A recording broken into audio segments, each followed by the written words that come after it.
Black Lives Matter, they reject the nuclear family. They don't like capitalism. They are contemptuous of the core of the American civilization that John Lewis was a celebrant of. There's something in the question of, okay, we're Black. Okay, we descend from slaves. Yes, we are subject to Jim Crow segregation and discrimination, redlining and exclusion and whatnot. These things are true. Racism is a fact about American life, but we're Americans. This is it for us. The Commonwealth of which we are a part is the United States of America, warts and all. We got a beef, okay? Press your beef. But don't reject the foundation of the civilization in which you're embedded. That's who you are, amongst others who similarly seek to make their lives in this Commonwealth. Hey, John, how you doing? Hi, Glenn. This is Glenn Loury. You have tuned into The Glenn Show with John McWhorter, my conversation partner here every other week. This is our week. John teaches at Columbia and writes for the New York Times. I teach at Brown University and am senior fellow at the Manhattan Institute. So good to be talking with you again, John. You too, Glenn. What's up? Well, we are in the post-Thanksgiving revelry here, eating leftover ham and Cornish hen and Texas smoked brisket, which my wife ordered by mail and came in a huge box packed with ice. And a massive piece of meat that's been smoked to tender perfection. So we're kind of awash in apple pie and lemon chess pie and Texas sheet cake and all kinds of desserts. And I'm bloated, but I'm okay. Good. I went to parties, so I took things to places. So I don't have all of this booty that you've got. But yes, lots of stuff. And so you were the guest, not the host. Exactly. Yeah, three parties in a row. I'll take it. So yeah. Is that typical for you at Thanksgiving? You don't have your daughters with you, and you are on the make, as it were, for someone to invite you to their hospitality?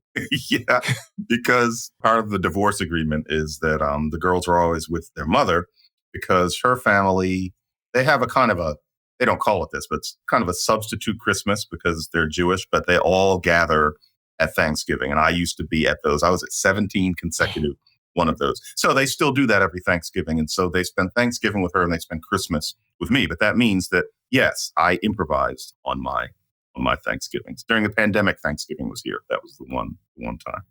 So I see. Yeah. So what was the Thanksgiving parties? That means thin meal, not everybody at a table with a big turkey in the center and all of that? Well, the first one was a sort of a pre-Thanksgiving party where from an apartment, you got to watch the Macy's floats being blown up. That was nice. The Thanksgiving officially was with my new friend Adam Gettle, who wrote the Broadway musicals Light in the Piazza and Days of Wine and Roses. I did the liner notes for the Days of Wine and Roses CD, so we've gotten to know each other. And he is he's the grandson of Richard Rodgers, and he is the son of Mary Rodgers, who did the music for Once Upon a Mattress, which is playing on Broadway. But he's also just Adam. So I was at his place and hanging out with Broadway him. Royalty, I gather. He very much is. I must admit, I was thinking, I can't believe that I am, these people who I read about, and now here I am eating his dinner. But he had a lovely Thanksgiving spread. And last night was a potluck where I brought some stuff, and that was kind of a Thanksgiving as well. So I don't feel like I've missed out, but too many parties. Parties can be exhausting, but all three of these were very nice occasions. We were family gathered around the big table. In fact, we have a table that seats 10, and we had to add to it because we were 11 or 12. And it was my children, my daughters who live in suburban Baltimore, came to visit. My granddaughter, my sons, Glenn and Nehemiah. Nehemiah flew in from California with his wife, Allison, and they were there. My lovely wife, Lawan, and her daughter and son-in-law. We were at the big table. The preparations took 2 days.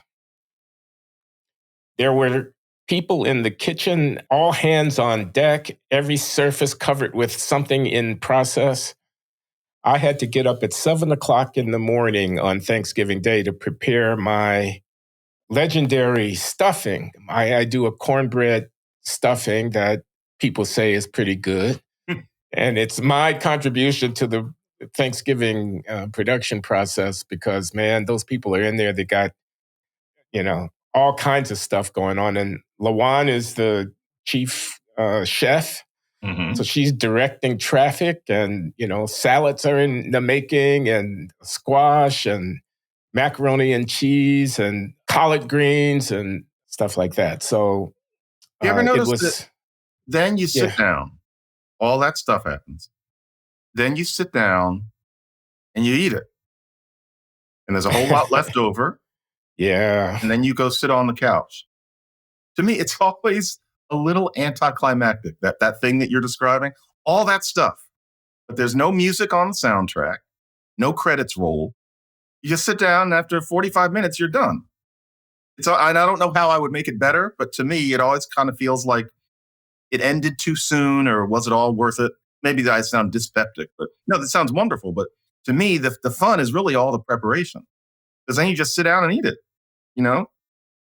Yeah, I see what you mean. It is a bit anticlimactic. And you're right, the bonding that goes on in the preparation and the sense of accomplishment that everybody is chipping in and the family is producing something out of that kitchen.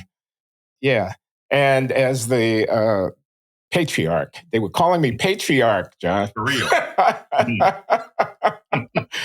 I got to defer and delegate. And my main function was, aside from the cornbread stuffing, which everybody said was pretty good.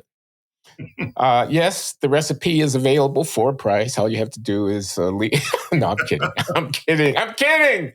I went online and I looked up. No, I have my own patented recipe that I've been using for years.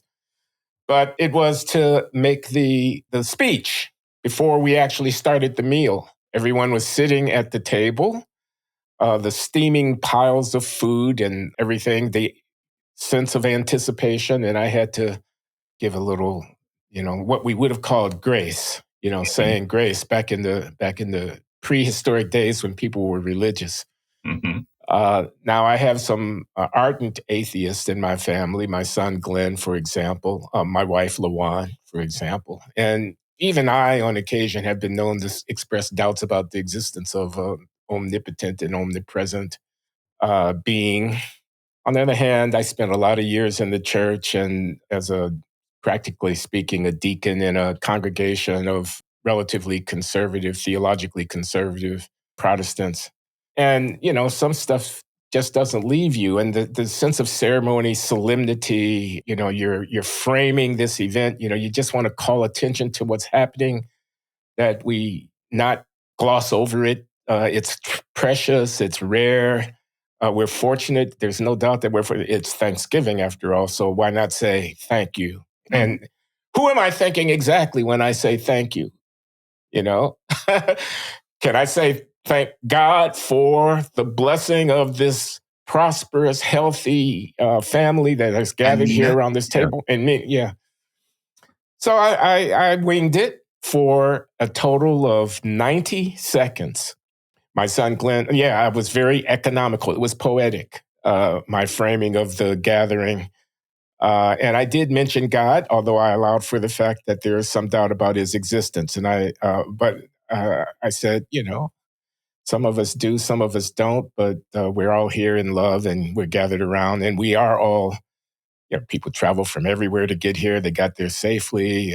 We're blessed beyond imagining. Our parents and grandparents could never have, I think, envisioned the quality of the lives that we're living and so on. Here I am in my 77th year of life, and I have, knock on wood, my health, and I'm still mentally competent, and I'm still able to preside over this gathering, and I'm grateful for all of those different things. So that was the highlight, actually, for me, the ceremonial role of commissioning the onset of our festivities. which I tried to handle with efficiency and sincerity and appropriate gravitas. You know, a lot of what you're saying got me thinking about something just because of random mental connections, and that is that I jumped ahead and I read David Greenberg's John Lewis biography last week. Oh, you finished it? I finished it, and so we should do Racecraft. Oh, I'm okay. Or unless you want to read it, and then we can talk about it. Well, I have it, and I picked it up the other day and began to read about his early life and so forth, but I haven't gotten very far. I wanted to ask you, as somebody who's kind of ahead of me, I grew up hearing about him because actually my grandmother, my mother's mother, Grandma and Grandpa lived in his district. And so he would come up, John Lewis. John Lewis is assumed that you knew who he was. At 9 and 10, I, of course, didn't know anything about Selma, et cetera, but he was just there. So I have spent 600 pages with John Lewis. And I just wondered, what did you think of him as an adult? What did he mean to you? Like when he passed, the funeral celebrations were enormous. He was this rock star. And I'm not saying he shouldn't have been. But I find him a curious figure in some ways. And I just wondered, did you ever meet him? Which I did once. Or what did you think of him? What did he mean to a grown-up in the 70s and 80s? I never met him. He was an iconic figure, both because of the role he played at the March on Washington in 1963, where as a young student nonviolent coordinating committee leader, he gave a speech. This is memorialized in the biography of Bayard Rustin that the Obamas produced that came out of Netflix. I think it was Netflix not that long ago. So I knew of that. I knew of the controversy within SNCC in the 60s of the more moderate leadership and the more radical leadership and I think it was Stokely, Carmichael, and leading the radicals, and they kind of seized power within the organization. I knew, of course, of Selma and of Bloody Sunday and all of that, and the role that John Lewis played in it. So he was iconic. Then he became a politician and he ran for office and got elected. I think it was Julian Bond that he beat out for his congressional seat. Yeah. And he ascended to the Democratic Party establishment's inner circle in the fullness of time. I guess I thought less of and about his role as a congressman than I did about his role as before becoming an elected official as a leader in the movement. I thought of him, and you have to bear in mind my own politics are in those years, especially I'm a Reagan conservative in the 1980s. I thought of him as a kind of predictable, respectable, to be sure, dignified, always quiet, in some sense wise. I mean, he was never a wild-eyed. He was an incredibly rabble-rouser person. Pardon? Yeah. Earnest. He's a very earnest. And sincere, and you believed it. I mean, it didn't strike me as a front. It struck me as this was the man. And these are the kinds of men and women that one wants to have at the top of one's government, it seems to me, regardless of their ideological stripe, the temper, the wisdom. I thought of him in those terms. But I also thought of him as predictable and, in a way, a mascot. He was representing the moral authority of the movement, and he would be trotted out. I can't now think of particular examples, but there would be a controversy. John Lewis would be trotted out and so forth. I mean, there's a lot of that in the book, actually. And I don't want to speak ill of the great man, and he's not with us any longer, and he deserves to be remembered and honored as an important American of the 20th century who made a tremendous contribution to his country and to his people. And I'd just as soon have him at the helm of a movement on behalf of, quote, my people, as I would a lot of characters that you could name. I think of Al Sharpton, who's never held elective office as far as I know. But, I mean, give me John Lewis any day of the week compared to, Jesse Jackson for that matter. And they were contemporaries. You know what I was struck by in the book, actually, is that switchover at SNCC. where it becomes Stokely Carmichael as the head of it instead of John Lewis. Yeah. And Greenberg is very polite about it all. He's a very courtly biographer. But I found myself thinking, look at everything that Lewis and like-minded people had accomplished with this patience. They can all seem kind of saintly in a way, making these noble speeches, but it worked. These people, the March on Washington, Civil Rights Act, the Voting Rights Act, this stuff worked. Slow, steady, saintly. And then Stokely Carmichael comes in, and it's so exciting to watch him saying Black Power, etc. But he and his type never accomplished a goddamn thing. I can't think of a single thing that fist up in the air ideology accomplished except making some people superficially proud.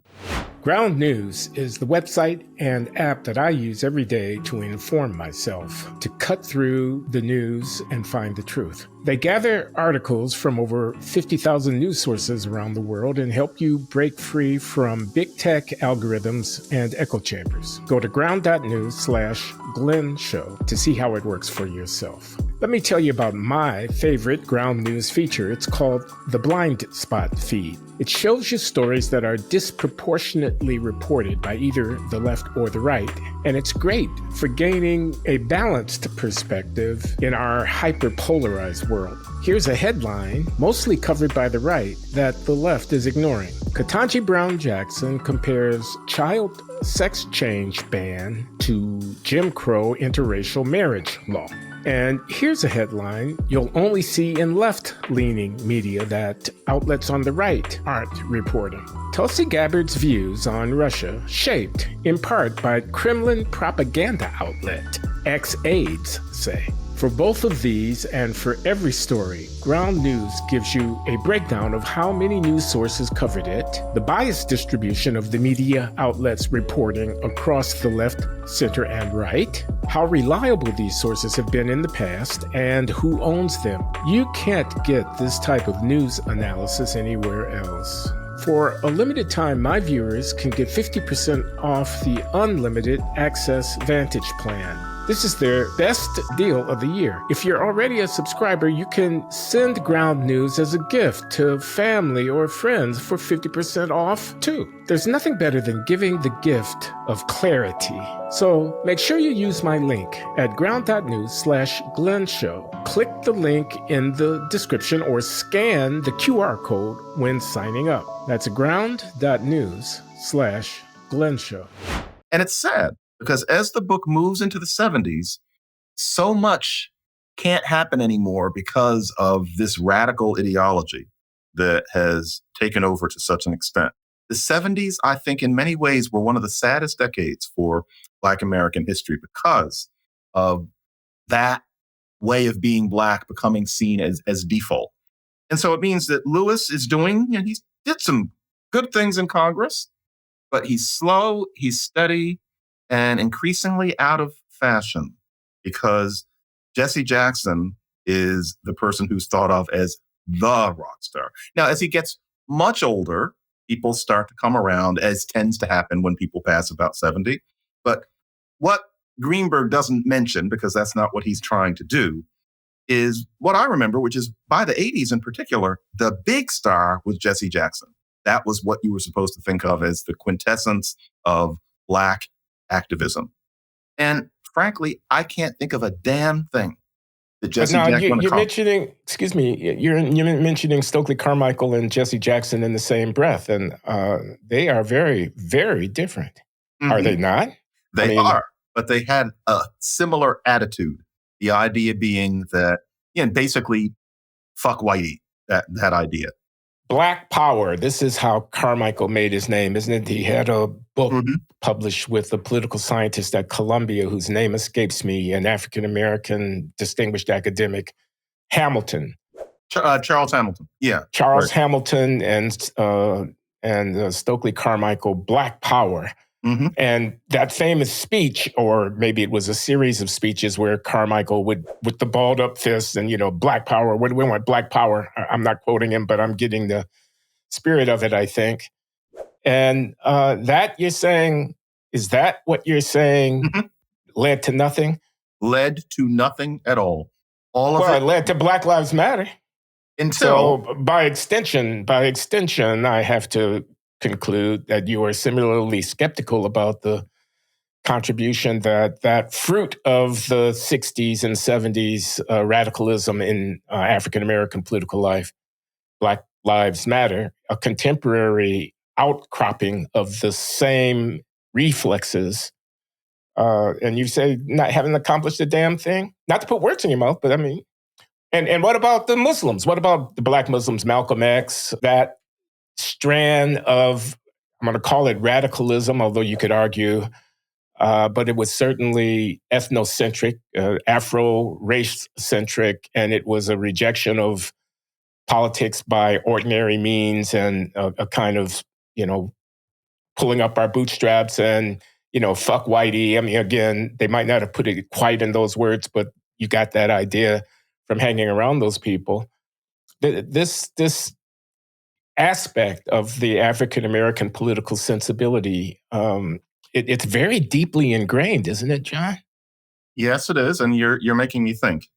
Black Muslims. There are many things that could be said. It saves a lot of Black men from going the wrong way, and there's nothing wrong with that.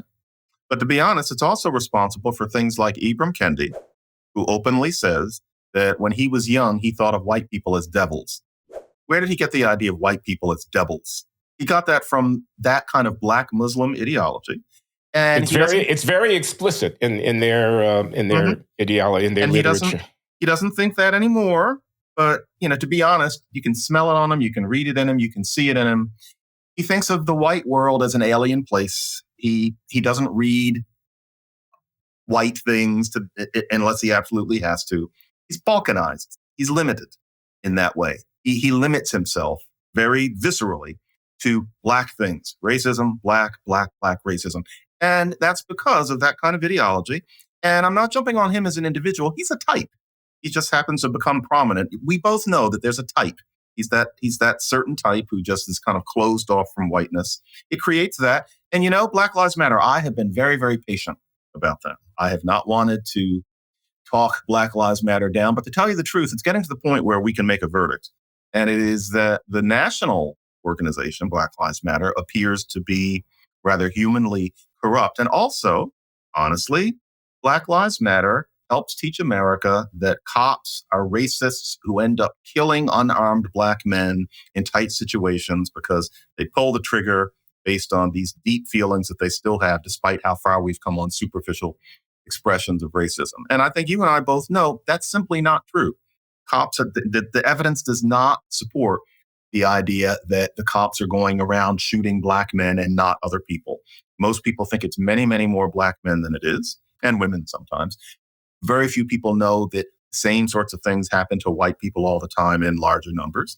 Even fewer know that to the extent that it's disproportionate in terms of how much it happens to Black men, it's disproportionate because Black men are also disproportionately poor, which is a different problem. Poverty brings you in contact with the police. 2.5 times disproportionate numbers of Black men shot. Black people are 2.5 times more likely to be poor. That's not an accident. Black Lives Matter. I'm almost done. Black Lives Matter is taught the wrong lesson about that. Apparently, even John Lewis was under the impression that there's this problem with the police and Black men, which there was when he was younger. But even after George Floyd, apparently, he was saying, how many more Black men are we going to lose? It's an easy misimpression to fall under. But Black Lives Matter has taught America that, which is false, which exaggerates something that's very sensitive and largely undergirds the feeling of many Black people that racism is our defining experience. Go ahead. No, I was just going to interject. I don't think it's poverty. I think it's crime. Of course, crime and poverty correlate. You say 2.5 is poor, 2.5 is encountering with the cops. And I mean, if you looked at the crime relative numbers, it would be more than 2.5, I'm pretty sure, especially violent crime. Well, then you're supposed to ask, well, why do these Black men commit so much crime? And I would say poverty. Well, poverty would be on the list amongst a lot of other things, like not having dads at home and, how do you account for the higher rate of rape offending amongst African Americans? How do you account for the higher rate of homicide when the homicide hasn't got anything to do with getting money? It's got to do with fighting over territory or settling a beef, stuff like that. There are cultural issues at play here that Are All there right, higher rates of rape in particular? yes, I didn't know that. Okay. we can look it up. It's not hard to find significantly higher rates of rape offending amongst African American men. But I mean, I don't want to dwell on that. I simply want to make the point that poverty and crime are two different things. They correlate with one another, but it's the crime that's driving the interaction with the police, in my opinion. Mm-hmm. But Black Lives Matter, did you look at their manifesto when they were first coming on the scene? I mean, they reject the nuclear family. They don't like capitalism. They are contemptuous of the core of the American civilization that John Lewis was a celebrant of. I mean, there's something in the question of, okay, we're Black. Okay, we descend from slaves. Yes, we are subject to Jim Crow segregation and discrimination, redlining and exclusion and whatnot. These things are true. Racism is a fact about American life, but we're Americans. This is it for us. Mm-hmm. The Commonwealth of which we are a part is the United States of America, warts and all. We got a beef, okay, press your beef. But don't reject the foundation of the civilization in which you're embedded. That's who you are, amongst others who similarly seek to make their lives in this commonwealth. So the issue here for me is a settling of the apparent tension between our instinct to pull away, a separatist instinct, unique experience instinct on the one hand, and our instinct to integrate and to be a part of. And isn't that part of what was going on in SNCC back in the 1960s when Lewis and Carmichael were having it out about whether or not King's vision, March on Washington, 1963, and all of that, magnificent promissory note, and all of that, a Christian/democratic moral argument about the country and Blacks' place within it, or the radical vision of which the Black Power rabble-rousers were one flavor, and of which Black Lives Matter is another flavor, of a similar rejection of the American project and finding our place amongst the third world peoples of the planet who are in opposition to the European dominated civilization in which the United States now stands as the leading exemplar. Something like that. You know, there's a thought experiment because going through the biography, it reminded me it's important to read these sorts of things. I got the same thing from, I was on Meet the Press back in, I think, 2005, and I was going to be on with Miriam Wright Edelman. And I thought, I better know my stuff. And so I read all three of the Taylor Branch books about that era. But you have to be reminded what the nonviolence meant, that you are going to let yourself get, cracked over the head. You're going to be pushed off of the stool. You're going to be beaten up by some thuggish policeman. And you're really not going to resist. And you're going to do that over and over again.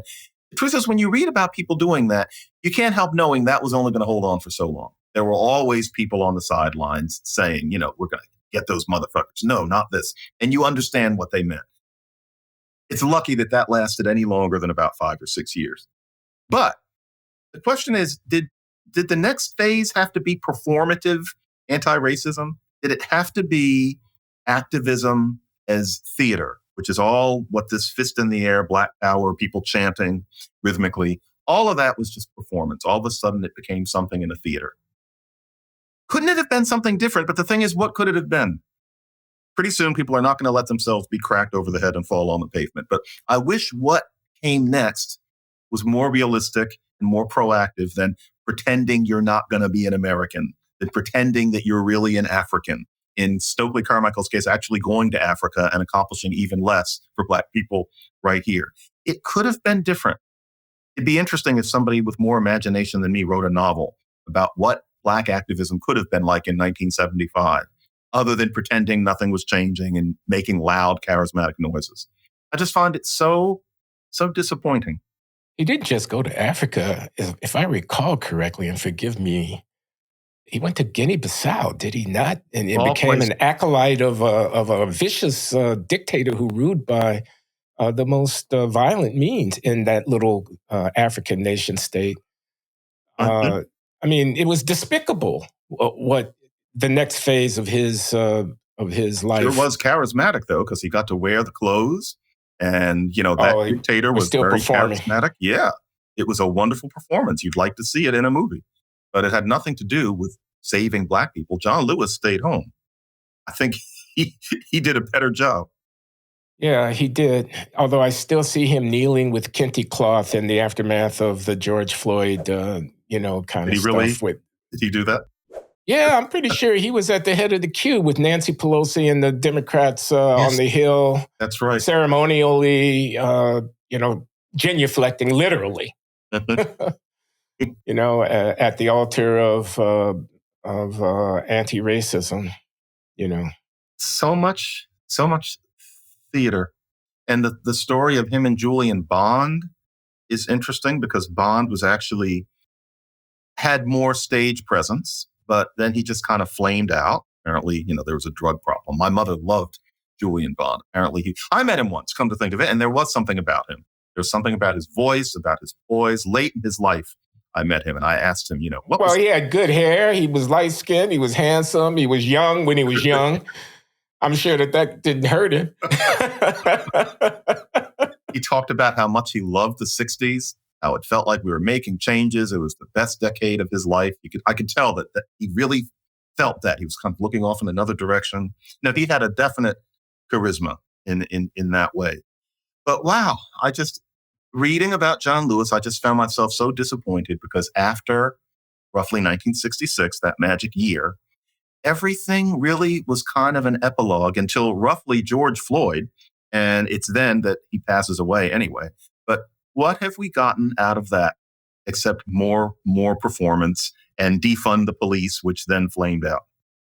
So how do you explain the disparity amongst African Americans on the one hand, the legacy of King and a disciple like John Lewis, who are conventional and believing in the system and making their appeals on behalf of the interests of African Americans in a manner that's compatible with maintaining the respect and support of their white counterparts on the one hand, and the balled up fist and the rejectionist of the American order and the othering, where you say Kendi despises white people or thinks they're devils. Okay, I'm not going to argue with you about that. He says he doesn't now. Let's not get him writing us a letter. But you don't believe him.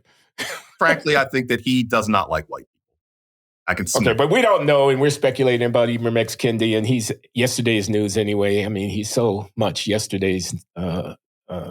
I'm just using him as a type because I understand. But I mean, I'm asking a question, and the question is, there's a clear distinction in sensibility between these two camps, and it would appear that if you're producing a film, if you've got a TV series in mind that you're trying to sell to one of the streaming services, or if you're writing like your colleague Charles Blow, but there are many, for prominent newspapers, and you're the voice of a sensible African-American, whatever, that you're way more sympathetic to this radical aspect than you and I would be. I'm not going to say they're more sympathetic to that than to King. That's true of some and not so much of others. I doubt that it's true of Charles Blow, for example. But they give a lot of play. I mean, for example, the Panthers. The Panthers are lionized, their breakfast program. That's it, These guys in Oakland with the ammunition belts around, trying to mimic, and the berets, trying to mimic Che Guevara, are remembered for a breakfast program, which, they were trying to feed the people. I mean, it's... And that's the one thing anybody can point to. Yeah, breakfast. And that's what's brought to the attention of the interlocutor. If you raise this question with some of these people, they'll tell you the Panthers are great. The Panthers were self-empowerment of among African Americans, and they accomplished nothing lasting whatsoever. They were. So how do you account for their continued cachet in historical memory? Because they had sexy hairstyles and clothes. It was all performance. That's it. And that, yeah, exactly. Huey Lewis. Huey Newton was sexy. He's fierce. He looks good in the pictures. You wish you could have met him. He created nothing. Yeah, there's a problem with that. Rap Brown. He was fun too. But Eldridge Cleaver. Good writer. They created nothing. And yet we look back on them as something interesting. We look on them as heroes because of what they symbolize. But what did they symbolize? Charismatic stasis. I don't get it. It's really, John Lewis was the goods. I guess what I'm working towards is that the book was 600 pages, and I couldn't help thinking that the last half was just denouement. And that's not Greenberg's fault, but it's just that I wish more could have happened during that time, but it couldn't. I was just reminded of that film by the Cuban documentary filmmaker about James Baldwin. Oh, I Am Not Your Negro. I think that's what he called it. Mm-hmm. And which is not what Baldwin said, but yeah.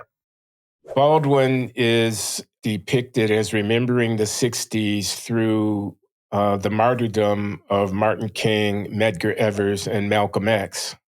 And I wondered what you thought about those figures, because they span this very range that we're referencing here, from radicalism of Malcolm X to the conventional playing within the system, appealing to the sensibilities and values of the better angels of our countrymen's natures of Martin King. And I don't know as much about Medgar Evers, who was assassinated and was leading voting in Mississippi, if I'm not mistaken, and was basically shot coming out of his house or something his driveway. like that. Yeah. By, we imagine Ku Klux Klan militia. Mm-hmm. But I'm not even sure what my question is. I'm not well, Baldwin, by the way, producers of the Glenn Show, I don't know who of you found those photos of Baldwin and Lorraine Hansberry frolicking in her living room. When I mentioned that, I didn't know anybody ever took a picture of it. That was wonderful.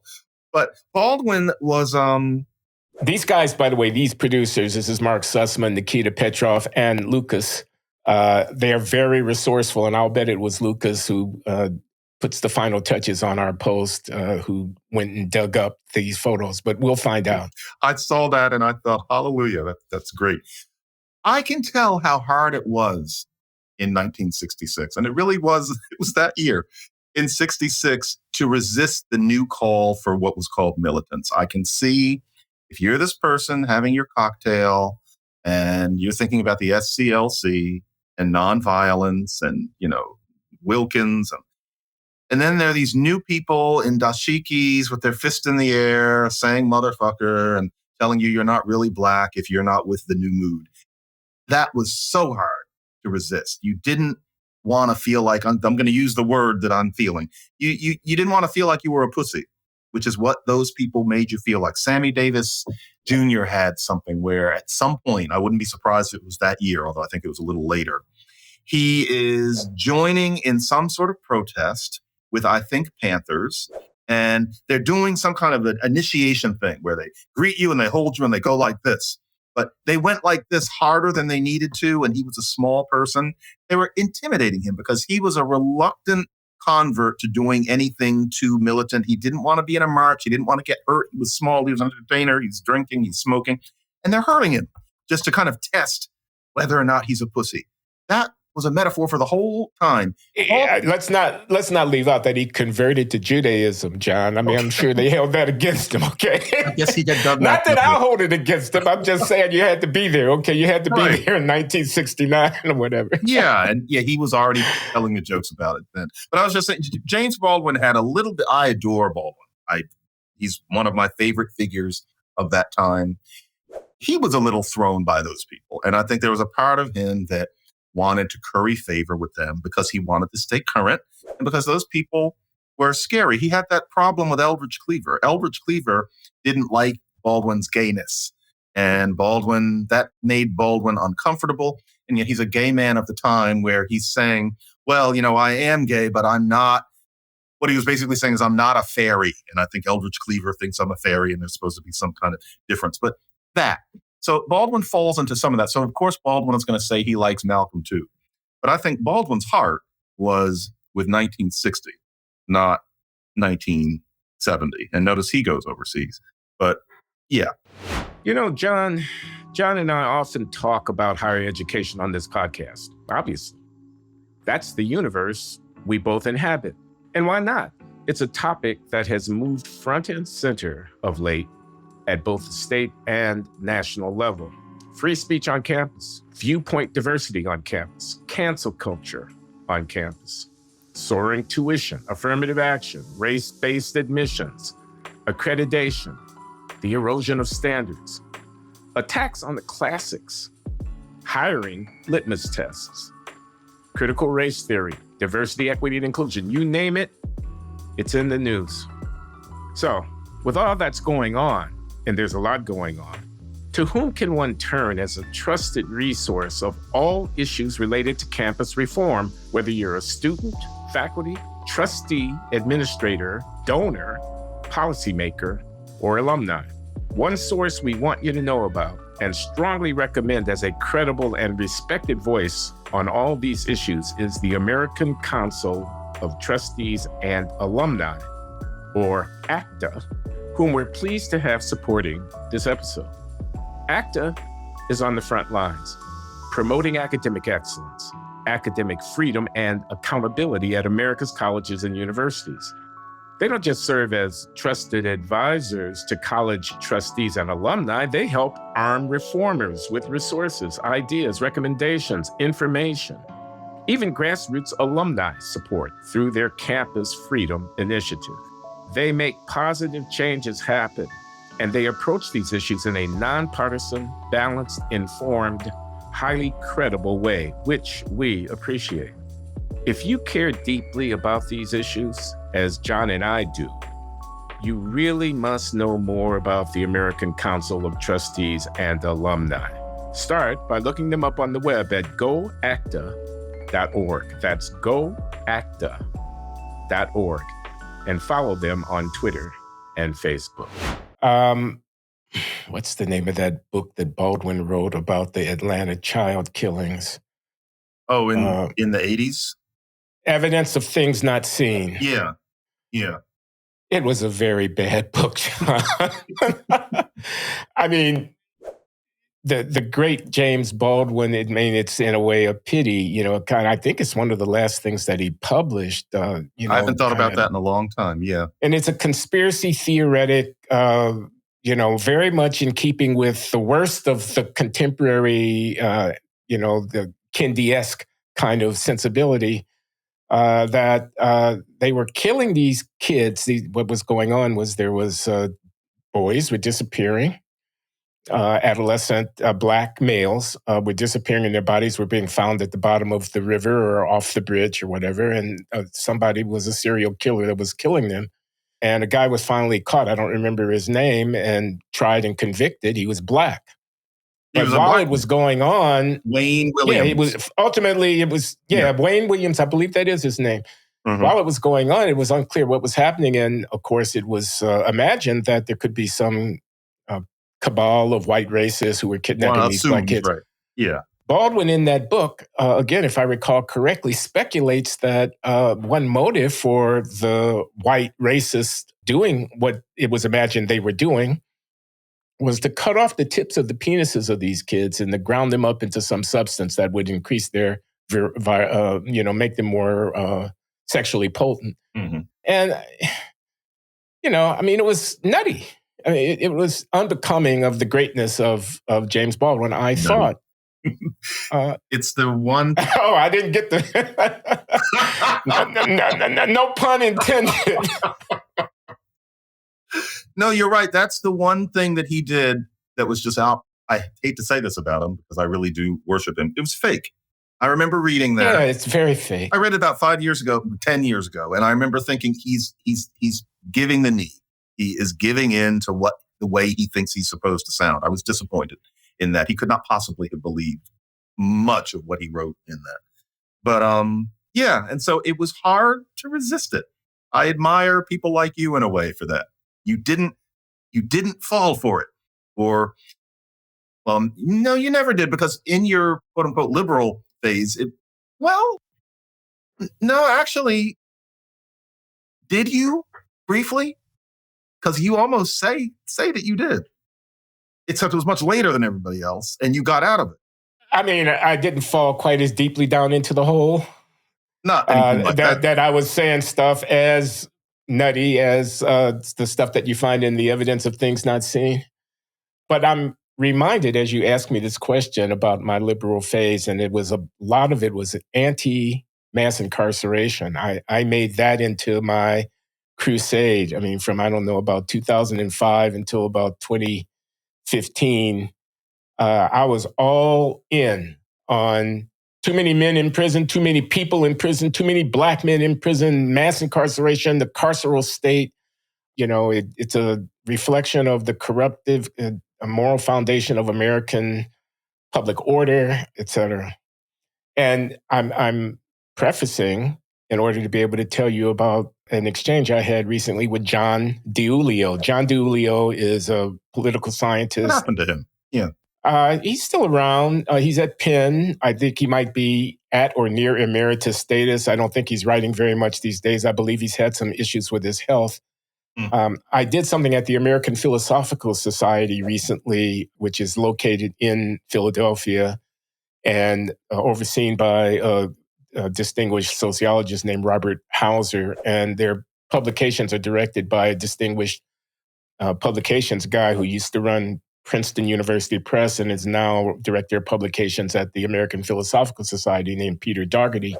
And they invited me to talk about my memoir down there. And I went down, and John DiIulio and I had some correspondence in connection with my visit to Philadelphia. Unfortunately, he couldn't make it to the dinner. I had hoped to see him again because he and I were close at one time before I came out against mass incarceration, when I was still in my conservative phase. And we had a mentor in common, the late, great James Q. Wilson, the Harvard political scientist, conservative, and one of the leading right-of-center intellectuals of the 20th century, James Q. Wilson. And anyway, the long and short of it, John reported to me about how Jim Wilson processed my defection from the conservative ranks on the incarceration issue. James Q. Wilson was a pro-incarceration guy. Crime and Human Nature is one of his books. Thinking About Crime, a collection of essays which kind of launched the right-wing upsurge of interest in the anti-crime and law enforcement and prison issue, James Q. Wilson. And he and I, James Q. Wilson and I, were friendly in my conservative phase. He was chairman of the academic advisory board to the American Enterprise Institute in those years, in the years when Charles Murray published The Bell Curve. That was 1994, when Dinesh D'Souza published his very bad book about race and American society, The End of Racism. That was, I think, 1996. Anyway, Jim was at Harvard. I was at Harvard throughout the 80s, and I saw a lot of James Q. Wilson. He and I even co-edited a collection of essays together. I didn't know. Anyway, I'm rambling. I don't want to take too long to say the punchline here. James thought that my anti-incarceration crusade, culminating in my Tanner lectures delivered at Stanford to much acclaim, published by MIT Press the following year, that's 2007, 2008, thought it was errant nonsense. This is from John DiIulio. Jim Wilson passed away 10 years ago. He thought it was errant nonsense and was invited by some of the right-wing think tank types. I'm thinking Christopher Demuth at the American Enterprise Institute, but that's a guess. I don't know that for sure. But I do know from John DiIulio that Jim was invited to oversee a small conference refuting Glenn Loury. Let's put him in his place. Let's bring the most knowledgeable quantitative social scientists studying this issue and rebut point by point Loury's anti-incarceration argument, which the Glenn Loury of today would recognize immediately was actually contrary to the interest of poor Black people, because they're the ones who suffer the depredations of criminal victimization to a great extent. They're the ones who have the greatest investment in the maintenance of order at the lower end of American society, because they don't have the luxury of hiring a security guard or moving out to the suburbs. They have to live with the consequences of that disorder. So if you're going to be Black, the Black thing that you're doing is fighting against the very institutions that create the possibility for order in those communities. That kind of thing. Rebut him. He doesn't know his facts. He doesn't know his butt from a hole in the ground kind of thing. And I'm told by John DiIulio that Jim Wilson demurred. He said, first of all, that's not my style. I don't do hit pieces, even when people deserve to be hit. But secondly, I'm pretty sure Glenn's going to come around. He's a good man. Wow. Yeah. I think actually the people here who seem to be surprised at how much I despise Donald Trump, I know that there's an element that thinks that I am more to the right in my heart than I let myself be, because I don't want to get in trouble with my colleagues at Columbia or with the New York Times, et cetera. And you know what? If you really wanted to take a long, close look at me in 50 years, maybe there's some of that. I don't think so, but maybe. But yeah, there's a part of me that's scared of people with their fist in the air talking in a certain way and doing that thing with their neck, and the fear. That thing with their neck. Women do it really well. I mean, I can't do it. I've never been able to do it. Their head is moving to the side, but it's not turning, and I can't do that. Kismet thing, yeah. And that stuff can be scary. Especially when you're younger.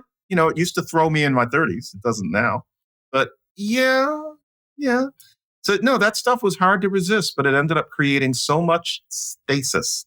Just nothing was happening. I remember my grandmother saying, I wasn't sure what I was going to go do in the 80s. And my grandmother said, well, why don't you work for John Lewis? And all I know is that at the time, I was not very keyed into things like that. But what would I have done? I wouldn't have asked that in the mid 60s. Go work. If he had been a congressman then, I would have known what to do.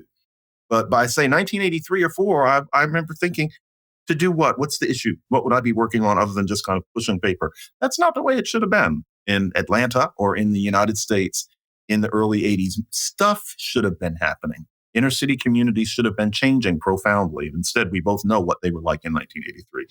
And it's not John Lewis's fault, but it's just that the mood had changed. And I blame 1966 on that. And the Lewis biography unintentionally demonstrates it. It's not that Lewis never did anything. Like, actually, environmental racism, he is one of the people who was responsible for establishing that even as a concept.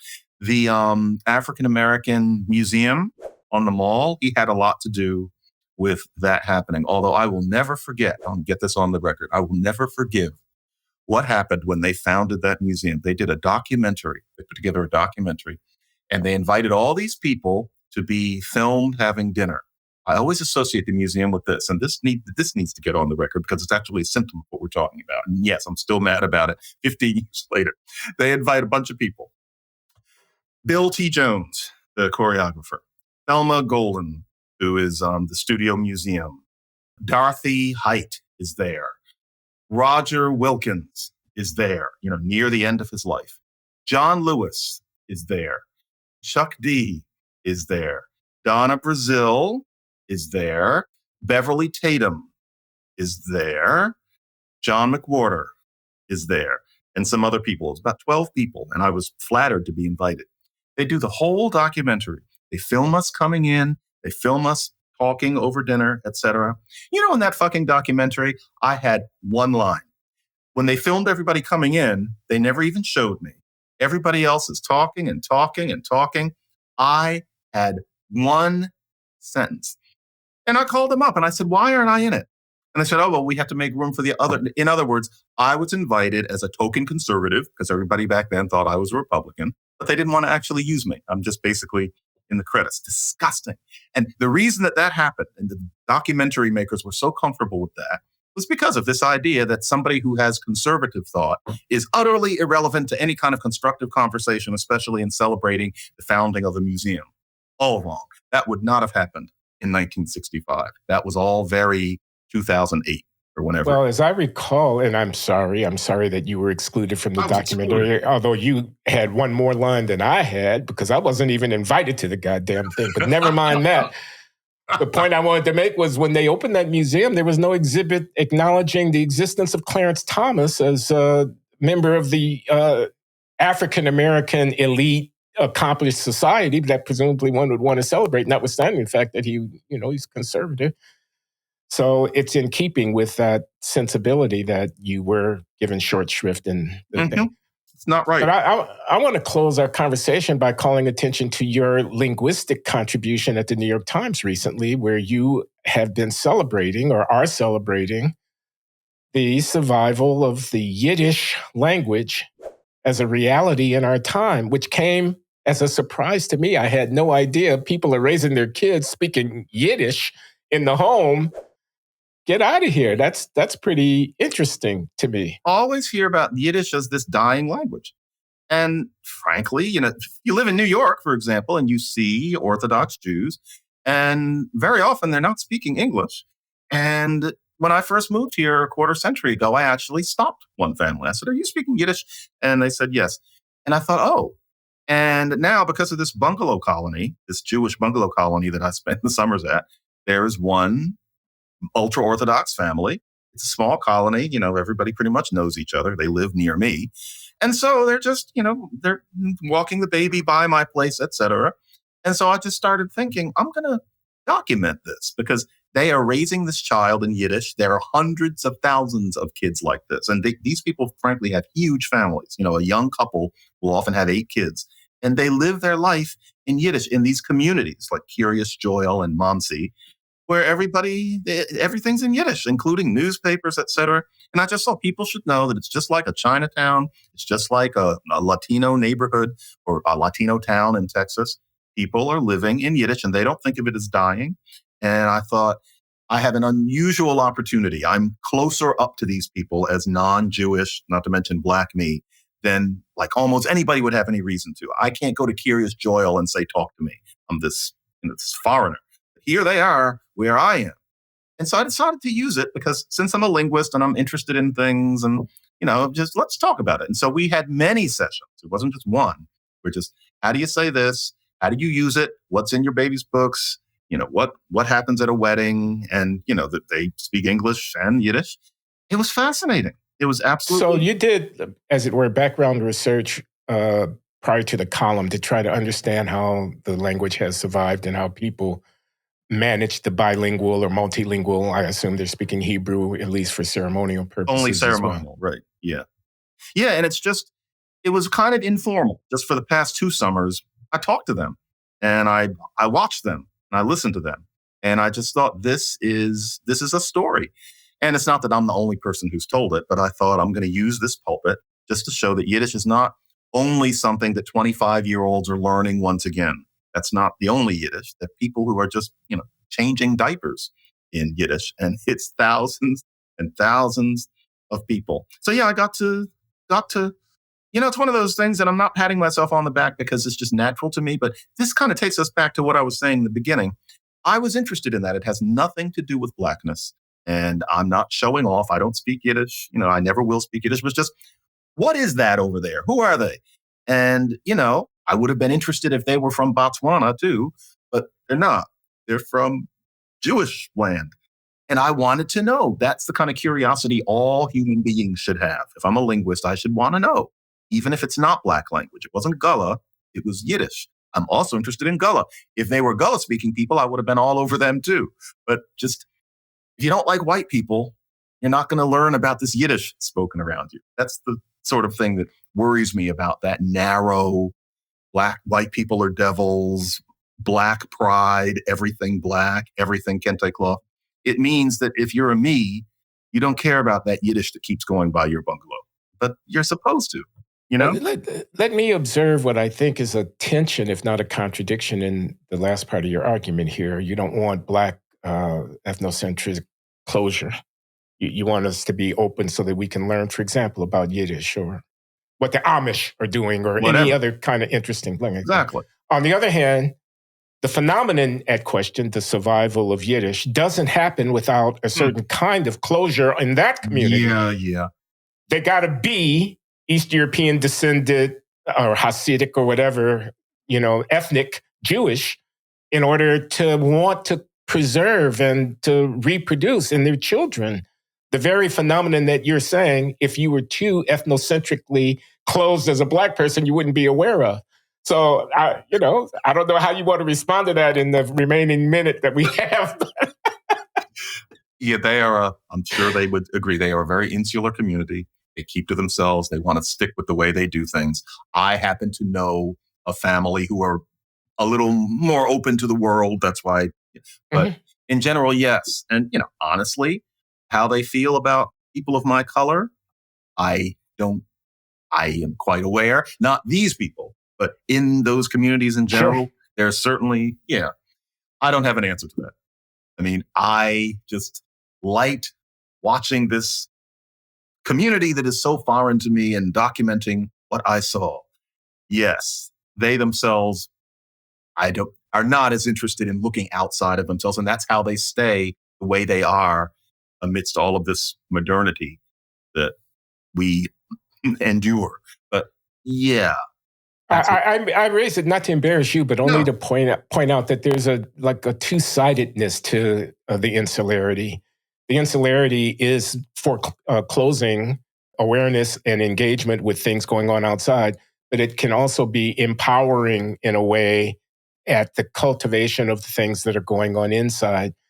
And maybe we, and I include myself in this, ought to soften or temper a little bit our criticism of the ethnocentricity that we see amongst African Americans and look for ways of channeling it so that it's productive, like schools that actually get those kids educated and whatnot. And maybe it can coexist with modernity, as I'm sure your community, your Yiddish-speaking community, people, they're not all, unaware of things that are going on in the modern world. They're bilingual or multicultural in that respect. And, anyway, I'm still trying to think it through for myself. I'm just putting the question on the table. Life for them involves fewer choices in terms of what you wear, in terms of what you do at what time in your life.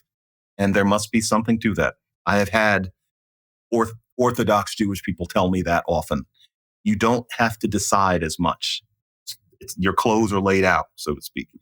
I get that. And so, yeah, this is where I'm supposed to say it's a paradox and then we finish, but it's a paradox. This has been John McWhorter with Glenn Loury at The Glenn Show. We talk every other week. We'll be back in 2 weeks. Thanks for listening and watching. Thanks, folks.